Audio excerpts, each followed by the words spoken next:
ದಿನೇ ದಿನೇ ಮುಖ್ಯಮಂತ್ರಿ ಕುರ್ಚಿಗೆ ಪೈಪೋಟಿ ಜಾಸ್ತಿ ಆಗ್ತಾ ಇರುವಂಥದ್ದು.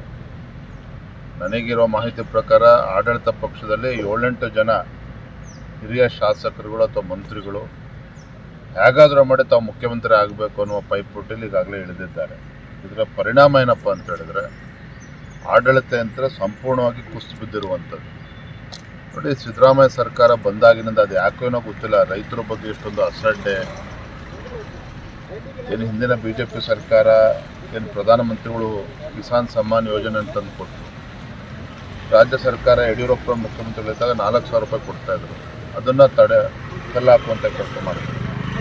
ಬಸವರಾಜ ಬೊಮ್ಮಾಯಿ ಅವರು ರೈತ ವಿದ್ಯಾನಿಧಿನ ತಂದರು, ಅದನ್ನು ಕೂಡ ಕಲ್ಲಾಕುವಂಥ ಕೆಲಸ ಮಾಡಿದ್ರು. ಇವತ್ತು ಕಾಂಗ್ರೆಸ್ ಸರ್ಕಾರ, ಸಿದ್ದರಾಮಯ್ಯ ಸರ್ಕಾರ ಒಂದು ರೀತಿ ರೈತರ ಪರವಾಗಿ ಯಾವುದೇ ಒಂದು ಚಿಂತನೆಯನ್ನು ಮಾಡ್ದೇನೆ, ರೈತರ ಪರವಾಗಿ ಯಾವುದೇ ಒಂದು ಯೋಜನೆಯನ್ನು ಕೊಡ್ದೇನೆ, ರೈತರ ಸಂಕಷ್ಟಕ್ಕೆ ಸ್ಪಂದನೆ ಮಾಡ್ತಾ ಇರ್ತಕ್ಕಂಥ ದುರ್ದೈವ. ಅತಿವೃಷ್ಟಿ ಸಂದರ್ಭದಲ್ಲೂ ಸಹ ಯಾವುದೇ ಸಚಿವರಾಗಲಿ ಯಾರೂ ಕೂಡ ಅಲ್ಲಿ ಪ್ರವಾಸ ಮಾಡಲಿಲ್ಲ.